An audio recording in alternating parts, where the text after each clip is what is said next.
আল্লাহ তাআলা আমাদেরকে তার ইবাদতের জন্য সৃষ্টি করেছেন এবং তিনি আমাদেরকে মেহেরবানি করে হেদায়েত দিয়েছেন। তিনি কে তাকে চিনতে সুযোগ দিয়েছেন যে তিনি আমাদের রব, তিনি আমাদের সৃষ্টিকর্তা এবং তিনি কেন দুনিয়াতে পাঠিয়েছেন আমরা সেটা জানার সুযোগ পেয়েছি। এই দুনিয়ার জিন্দেগি একটি পরীক্ষা এবং আল্লাহ তাআলার ইবাদতের মাধ্যমে কিছু আমল করে আখিরাতে নাজাতের ব্যবস্থা করার জন্য ইবাদতের জন্য সৃষ্টি করেছেন। পরিষ্কার কোরআনের আয়াতে আল্লাহ তাআলা তা উল্লেখ করেছেন। এবং এই যে আল্লাহ তাআলার ইবাদত করা, আল্লাহ তাআলাকে সঠিকভাবে চিনতে পারা, তার মর্যাদা কি, তার হুকুম কিগুলো কি আমাদের জীবনে, এইগুলো শিখে আমল করা এবং আমাদের পরিবার পরিজনকে গড়ে তোলা সেই লাইনে, সেই আলোকে, এই কাজগুলো কি ছোটখাটো কাজ? এটা অনেক বড় কাজ। জান্নাতে যাওয়ার কাজ কোনো রকমই ছোট কাজ নয়। জাহান্নাম থেকে, আগুন থেকে বাঁচার কাজ অনেক বড় কাজ।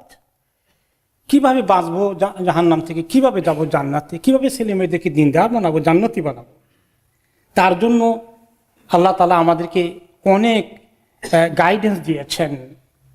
তিনি আমাদেরকে অনেক সুন্দর সুন্দর উপদেশ দিয়েছেন এবং সেগুলোকে কোরআন হাদিস থেকে জেনে জানার কাজ করা, এটা 2-3 বছরে, 4-5 বছরে শেষ হয়ে যায় না।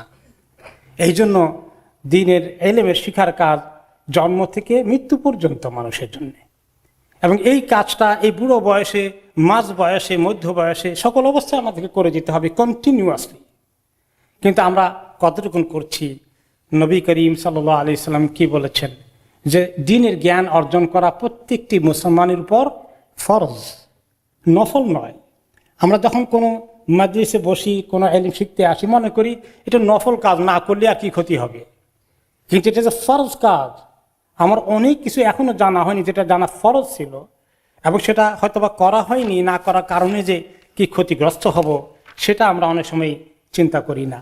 এই যে ইলম শিখার কাজকে নফলের মতো মনে করেছি, নামাজ পড়াটাকে ফরজ মনে করেছি, আলহামদুলিল্লাহ করে, রমাদানের রোজাকে ফরজ মনে করেছি, করি, হাজ ফরজ, জাকাত ফরজ, এগুলা দিয়ে আদায় করি। কিন্তু ইলম শিখার কাজ যে আমাদের ফরজ রয়ে গেছে অনেক, এটা আমরা অনেকেই চিন্তা করি না, নফল মনে করে ছেড়ে দিয়েছি। হয়তো কোনো সময় করলাম আর সারাদিন রাত চলে গেল, ইলমের সঙ্গে কোনো সম্পর্ক আমাদের নেই। এটা যে কত বড় লোকসান আমাদের জীবনে, আমরা হয়তো দুনিয়াতে বুঝতে পারছি না, কিন্তু আখিরাতে আমরা অনেক ক্ষতিগ্রস্ত হয়ে যাব। এবং আল্লাহ তাআলা বলেছেন যারা ইলম শিখে না, অতি সীমাবদ্ধ ইলম নিয়ে বসে আছে, তারা অন্ধের মতো। তাদের আলোর ব্যবস্থা করে দিয়েছিলাম, সে আলো তারা নিল না, বাতির কাছে আসলো না। ইলম নূর। এই জন্য আল্লাহ তাআলা আমাদেরকে ইলম শিখতে বলেছেন গোটা জিন্দেগির শেষ মুহূর্ত পর্যন্ত।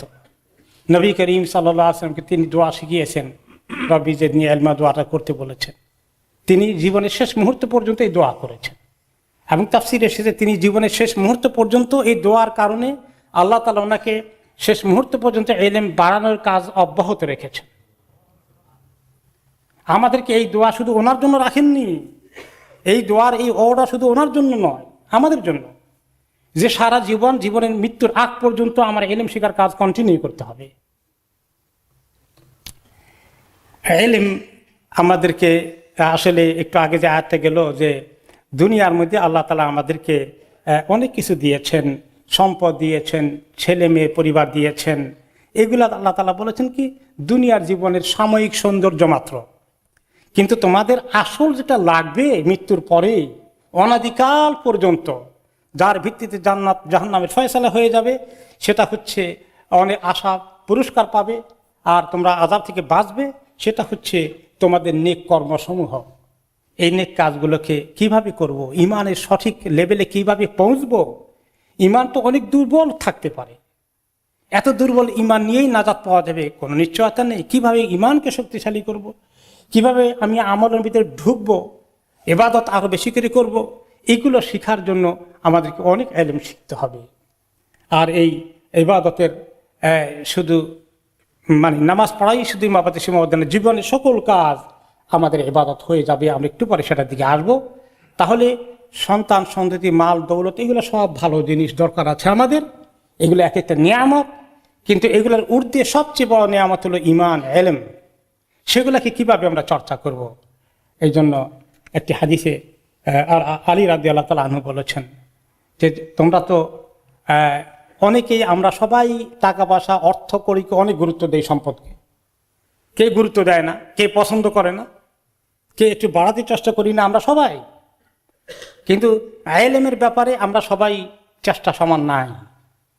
এই জন্য আলী রাদিয়াল্লাহু আনহু বলেন, শোনো, ইলম মাল দৌলত থেকে, টাকা পয়সা থেকে অনেক উত্তম।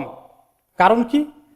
ইলম তোমাকে পাহারা দিবে, আর মাল তুমি পাহারা দেওয়া লাগবে। ইলম তোমার ডিউটি পালন করবে, তোমাকে বলবে এটা হালাল, এটা হারাম, এটা হক, এটা বাতিল, তোমাকে গাইড করবে।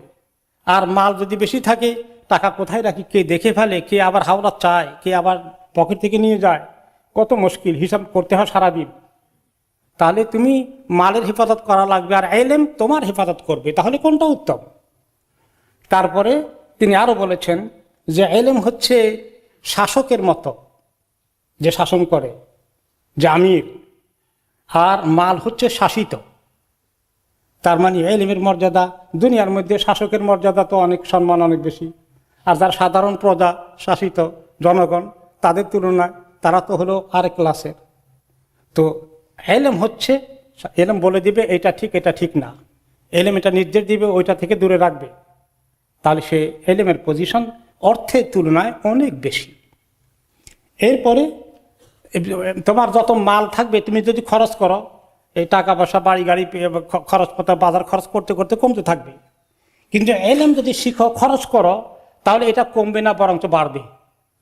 যত খরচ করবা তত বাড়বে। আপনি যা শিখলেন আরেকজনকে শিখান, আপনার এটা আরো মজবুত হবে, আরো তেজ অর্জন করবে। এই ইলম শিখার কাজটা মোটেই নফল নয়, ফরজ। আল্লাহ তাআলা বলেছেন কোরআনে পাকে, তোমরা এবং তোমাদের পরিবার পরিজনকে জাহান্নামের আগুন থেকে বাঁচাও। এই জাহান্নামের আগুন থেকে বাঁচার কাজটা কি নফল না ফরজ? চিন্তার বিষয়। আমরা তো কিছু বাঁচতে পারছি, চেষ্টা করছি হয়তোবা। আমাদের ছেলে মেয়ে সবগুলোকে জান্নাতে যাওয়া নিশ্চিত করার ফরজ দায়িত্ব আল্লাহ তাআলা আমাদেরকে দিয়েছেন। এখন এই যে ছেলে মেয়েকে আমরা গাইড করব, এই দেশে এসেছি, এখানকার কালচার থেকে শুরু করে সব কিছু, স্কুলের শিক্ষা দীক্ষা, সব কিছু, সোসাইটি, সমাজ তাদেরকে কোন দিকে নিয়ে যাচ্ছে? আমাদের ছেলে মেয়েগুলো এখন ছোট্ট, এত আদরের সন্তানগুলো, ছেলে মেয়ে বড় হওয়ার পরে আস্তে আস্তে কোন দিকে যাবে? অনেক পরিবারে যখন চলে গিয়েছে অনেক দূরে, হারিয়ে গেছে নিজেদের কাছ থেকে, এখন শুধু আমরা আফসোস করছি। এই আফসোস করলে শুধু শেষ হবে না। কিয়ামতের দিন আমরা আল্লাহর কাছে আটকে যাব তাদের ব্যাপারে, যে তোমাকে দায়িত্ব দিয়েছিলাম 3টা 5টা 7টা তোমাকে পরিবারে ছেলে মেয়ে দিয়েছিলাম, এদেরকে মানুষ বানানোর জন্য, মুসলিম বানানোর জন্য, আল্লাহর বান্দা বান্দি বানানোর জন্য কি করেছিল বলো? ও মক্তবে 4-5 বছর পড়তে দিয়েছিলাম, কিছু পয়সাও দিয়েছিলাম, সেখানে আমি উস্তাদকে দিয়েছি, এই দায়িত্ব শেষ হয়ে গেল। এখানে কোন পরিবেশে তারা আছে? এখনো হুঁশ থাকতে, সময় থাকতে আমরা হুঁশের দিকে আসি, দায়িত্ব পালন করি, আল্লাহর কাছে একদম ঠেকে যাব, নিজের আমলের জন্য ঠেকে যাব।